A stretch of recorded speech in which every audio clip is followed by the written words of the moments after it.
Till now we've covered the hadith relating to the importance of being dutiful to parents. First of all, that's where we mentioned how a person's character begins at home and how they are with the inhabitants of their homes. So first of all, we have the rights of the parents. Thereafter, we talked about the importance Islam has placed on silatul rahim, on family ties, blood relations, on establishing, joining, and then maintaining our relations with our family ties. That's what we stopped on last week.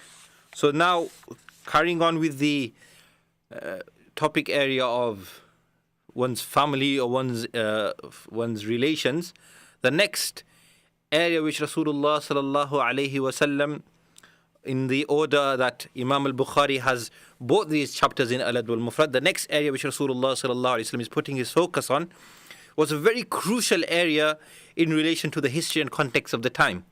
And we have to remember Rasulullah sallallahu alaihi wasallam was sent at a time which was the peak of Jahala, or the age of ignorance. In this time of ignorance, in the time of Jahala, it is said about the people of Quraysh who thought of themselves that they were the best, but the rest of the world didn't see so. That's why we find none of the emperors of the world, none of the empires of the world even wanted to have any authority over them.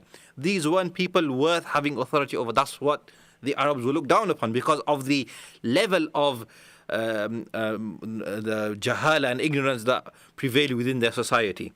And one of the practices which was prevalent in the time of jahala, the advent of Rasulullah sallallahu alaihi wasallam, is that they used to show no or very minimal rights to females. Women weren't given any rights whatsoever, and it was seen as there was a stigma that it was seen as though women are a source of bad omen, or they even thought that having a daughter was a bad thing for their family. They would have pride in having sons, but they would dislike and they would shun the idea of having to bring up a girl or a daughter. Hence their practice, the ignorant practice that was prevalent in their time, was that they would actually bury their daughters alive. That's why there's a famous hadith in which Rasulullah sallallahu alaihi wasallam, there's a companion brought to Rasulullah sallallahu alaihi wasallam, and they make a complaint to Rasulullah sallallahu alaihi wasallam. They say that this person's always crying. He'll be sat, he'll be smiling, he'll be enjoying his day, and suddenly he'll just begin weeping and weeping away. So Rasulullah sallallahu alaihi wasallam asked him, what is happening to you? So he narrated the incident of the fact that Allah subhanahu wa ta'ala blessed him after a very long time with a child. But that child then happened to be a daughter. But he loved his daughter so much, and he couldn't bring it to himself. He couldn't bring himself to go and carry out the practice of the Arabs and actually bury her alive, or murder her, you could say. And so he kept her hidden, and he joined he formed a relationship with her, a very loving father-daughter relationship, and he loved his daughter immensely. But then a time came where he realized that if I take my daughter out into society, it's going to be a stigma for me. It's going to be a sense of me losing my pride and my status. So therefore, he thought it is finally, I guess it's the time that I must go and I must carry out the practice of our culture and society. So he gets his daughter ready and he takes her, and the mother also realizes that something is happening. So his wife says to her that make sure you take care of the trust, the amana. Anyway, nonetheless, he takes her out of the city into the wilderness, and then he starts digging the sand, and his daughter is also helping the father dig in the sand. And thereafter, when the sand has been dug to a certain degree, then he takes his daughter and he unfortunately flings his daughter into this pit that he has dug. Thereafter, then his daughter is crying and shouting out to him, "Oh father, what happened to the trust?" Mother said, "Look after the trust. But he is putting soil and sand on top of her, and like this, he buries her, and he buries her away. And then he looks up at the face of Rasulullah sallallahu alaihi wasallam as he's saying this story, and he sees that Rasulullah sallallahu alaihi wasallam's face is drenched with tears. His beard is drenched with tears. And Rasulullah sallallahu alaihi wasallam was immensely hurt and moved by this incident, by him just narrating his own incident. Now, this was the state the society was in when Rasulullah sallallahu alaihi wasallam was sent as a messenger to give rights to women, to elevate the status of women, to give women a say. That's why the first person that was giving rights to women was Rasulullah sallallahu alaihi wasallam. He came to give them rights. Before that, they had no rights. Sometimes they were treated worse than even the animals in the different cultures. And still today, there are parts of the world, certain cultures and civilizations, that unfortunately treat their women folk in a very inhumane way. For example, when they are in the time of the month, they sometimes maybe putting them out of the home or in sheds or stuff like that. These are ignorant practices that are prevalent in certain societies and civilizations. Rasulullah sallallahu alaihi wasallam came to give women their rights. So the first stage where the woman was given the rights, this is a lengthy discussion that we can go into very deep and have a very deep discussion how Rasulullah sallallahu alaihi wasallam came to elevate the status and give rights to women. But nonetheless, Rasulullah sallallahu alaihi wasallam, the first attention was given to daughters. That no, this is an incorrect belief, an incorrect practice. A daughter will not bring shame on your family, rather the opposite. So we see the first hadith which Imam Bukhari brings over here, Babun man ala jariyatayn aw wahida. The person who looks after and provides for two daughters or even one daughter. And Jabir ibn Abdullah radiyallahu ta'ala anhuma qala Rasulullah sallallahu alayhi wa sallam, Jabir ibn Abdullah radiyallahu ta'ala anhuma says that the Prophet sallallahu alayhi wa sallam said, Man kana lahu thalathu banat. Whoever has three daughters, he provides for them, he clothes them, he shows compassion and mercy towards them, فَقَدْ وَجَبَتْ لَهُ الْجَنَّةِ الْبَتَّةَ. That most definitely Jannah has become necessary or obligatory or compulsory upon him, most definitely. So there is Rasulullah sallallahu has put emphasis by the word faqad at the beginning, and thereafter he has put more emphasis that most definitely this person, just by looking after and providing for these three daughters, bringing them up, showing mercy to them, being kind to them, giving them the due fatherhood that they should receive from their father, Rasulullah sallallahu alaihi wasallam said, this itself will be a means of a person most definitely entering Jannah.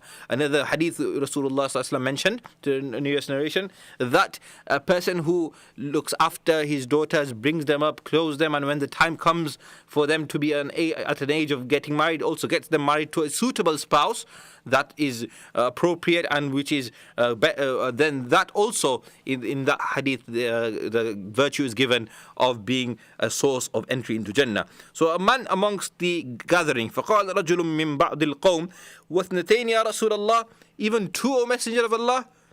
قال رسول الله صلى الله عليه وسلم وثنتين. That even if it is two daughters, a person doesn't have to have three only. Even if a person has two daughters and he raises them, he looks after them, he provides for them, he loves them, he shows compassion upon them, that also bringing up those two daughters will also be a source of a person entering Jannah, or a means of a person entering Jannah. Now the hadith ends here. However, Imam Ahmed, in his narration, when he narrates this narration, he has an addition in which he says, فَرَأَى بَعْضُ الْقَوْمِ أَنَّهُ لَوْ قَالَ وَاحِدَةً لَقَالَ وَاحِدَةً. That some people were of the opinion, some ulama of the scholars of hadith of the opinion, that even if that person in the majlis of the gathering had said, what about if a person had one daughter, that Rasulullah sallallahu alaihi wasallam most definitely would have also said one daughter. And similarly, we find actually a narration in Imam Bayhaqi Shu'b al-Iman where there is a mention of one as well. Nonetheless, Imam Bukhari has showed his appreciation towards the opinion of one daughter also in the title where he says Man ala jariyatayn aw wahida. So according to Imam Bukhari also, even if a person brings up one daughter, looks after her, shows cares for her, shows her compassion, shows her love, and he feeds her, he clothes her, and then when the time comes to get them married off, he marries them off, then that looking after and caring for that daughter will be the means of a person entering Jannah. Now look at that, the difference between where society was at the time where women are being buried alive, that they have no status or ranking, and over here just by being kind to them, that itself is a means of entry into Jannah, subhanallah. The next hadith, the next chapter, bab, man ala thalath akhawat, and Abi Sa'id al-Khudri radiyallahu ta'ala anhu, Rasulullah sallallahu alayhi wa sallam قال لا يكون لأحد ثلاث بنات أو ثلاث أخوات فيحسن إليهن إلا دخل الجنة. So in this hadith, it's not restricted to only daughters. If also a person has sisters, so a person maybe is the elder brother, and maybe whether in the absence of the father or in the presence of the father, the person takes care of his younger daughters or even older daughters. The person takes care of his sisters also, So a person لا يكون لأحد ثلاث بنات, none of you has 3 daughters or أو ثلاث أخوات or 3 sisters, فيحسن إليهن, and he is kind, he is gentle, he is compassionate, he is caring for them, إلا دخل الجنة, except that act itself will be the means of entering Jannah. And then there is the next 2 hadith require slightly more of a lengthy explanation, and it's to do with, okay, a person now has looked after their daughter, was kind to their daughter, brought their daughter up, and he even got them married off. But now, unfortunately, the marriage didn't work out. And let's say maybe the person, the daughter was divorced and has been sent back home, or maybe the husband who she was married to maybe also sadly passed away. So now this daughter may come back into the care of the father. Now, this is a very important concept here, that a person should not think that I am the one providing. This is what Allah and His Rasul sallallahu alaihi wasallam came to rectify our conviction and our faith and our belief, that it is Allah who is the provider. We are, in whatever capacity, whatever we're doing in our life, we're working hard, we're sweating away, working away hard, long shifts, working away, so that we can take care of our children, of our families. That is not us taking care of them. That is Allah using us as a means to also give us sustenance, but also provide for them. We are not providing for them. We are not providing for them in way whatsoever. It is Allah who is making us the means to provide for them. So now if a person has a daughter that has been widowed or divorced and now has come back to the care of the father, that's why the chapter here is Bab Fadlu man ala ibnatahul marduda. The virtue, the reward or the virtue, the special status of a person who looks after and provides for and cares for that daughter that is returned back to him, whether that is due to the husband being deceased or whether the husband being widowed, and she therefore maybe the husband didn't leave any inheritance for her to be independent, and sadly she has had to resort to the home of her parents and back into the care of her parents. Now, sometimes if a person is not financially stable or able to continue providing, especially when a person reaches a certain age where it's more difficult or more financially straining to provide, maybe they may have kids also, so that is also an additional burden to have to provide for. Now, in that state, what should a person's mindset should be? What should a person be doing? And Musa ibn Ali and Nabiha and the Nabi sallallahu alayhi wa sallam قال لسراقة ibn جعشم ألا أدلك على عظم الصدقة. Prophet ﷺ said to Sadaqah, shall I not tell you what is the greatest form of charity? أو من أعظم الصدقة, or amongst the greatest forms of charity? He said, most definitely, بلى يا رسول الله, please do tell me. قال ابنتك مردودة إليك. That daughter of yours which has been returned to you, ليس لها كاسب غيرك. She does not have anyone to provide for her or care for her except you. So you are the sole provider now for your daughter who's come back to you, because maybe her husband didn't leave any inheritance, or maybe she's been divorced, maybe she's got nothing, she's got nowhere to go, she has to come back to you. You're the only source of income for her. So for you to provide for her, care for her, and take her back into your care, that act in itself is, according to Rasulullah sallallahu alaihi wasallam's hadith, the greatest form of sadaqah, or if not, then from amongst the greatest forms of sadaqah. We have quite a few lessons from this one hadith that we can take. Number one is, it is very important to correct our understanding of charity. We are very charitable, mashallah, a community, whether that's our community in Leicester, whether that's our community, Muslim community of England. We generally are known and recognized as a very charitable community, and we are constantly giving in charity. But sometimes we notice that our charity is going across the globe, but there are people within our extended family or immediate family or our family members that are actually in greater need at that present moment for your help and donations. They have no one to turn to. They are scared or apprehensive because of the religious duties of going to a bank to apply for a loan, because of the concept of interest possibly, which is haram for us as Muslims, or maybe they are uncomfortable asking other friends or people, and maybe our family members are the only people who you can actually fully always trust. Because maybe sometimes out there people will try to be your friend, pretend to be your friend, but there's no real loyalty like blood. So now our charity is going everywhere, where there are people in our own families or in our own extended or immediate families that are in need of our donations and our support. Are we actively looking out to see who needs our support in our family? Rather, we're the opposite. Oh, they've got a house, they've got a car, they've got a phone, they should be all right. We don't even ask. We ask, how are they? That's it. But we don't ask, how are they actually doing financially? Do they need any help? I remember when I used to be studying at Darul Uloom, and there was one very senior, respected individual who'd always come to visit Darul Uloom also, and we were fortunate to spend a lot of time with. So whenever he asked, after he would ask me, are you okay? He used to ask, are you in need of any money? Do you need any money? Do you need anything? Do you need me to get anything for you? Do you need anything? Now, I Alhamdulillah, Allah subhanahu wa ta'ala didn't put me in a state where I was actually desperately in need of having to ask for his help, but the fact that he was there to show that it was something that I appreciate till today, and I will appreciate for the rest of my life, that he was probably one of the only individuals that actually physically asked me, do you need help? Do you need any financial support? Do you want me to help you out in any way? Now, sometimes we don't know, just because someone apparently on the outward form may seem to be well off or in a good state, we don't know actually deep down what state they will be going through. And so it's very important that within our families and within our homes and within our internal or immediate or external families, within our, like last week we were talking about the importance of Silatul Rahim. So from the ways you can establish and maintain your kinship and ties of kinship is by being that helping hand for your family. Your sadaqah going elsewhere is going to get you reward still, but this is a greater form of sadaqah.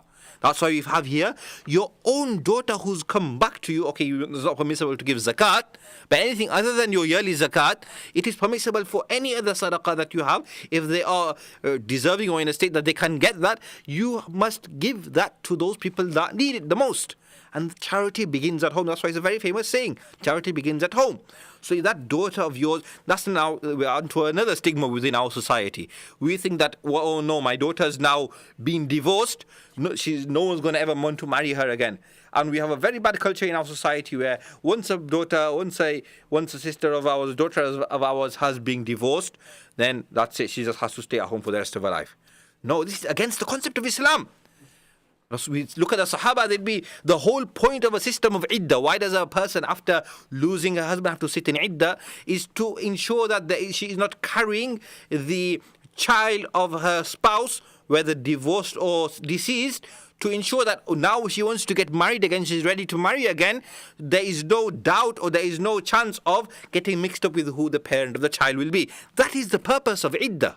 Now, every daughter of ours or sister of ours, female family member of ours, that their husband passes away or they have been divorced sadly, they are sitting in iddah, we hope, mashallah, they are sitting in iddah, but then that's it, we just leave them to rot in their homes.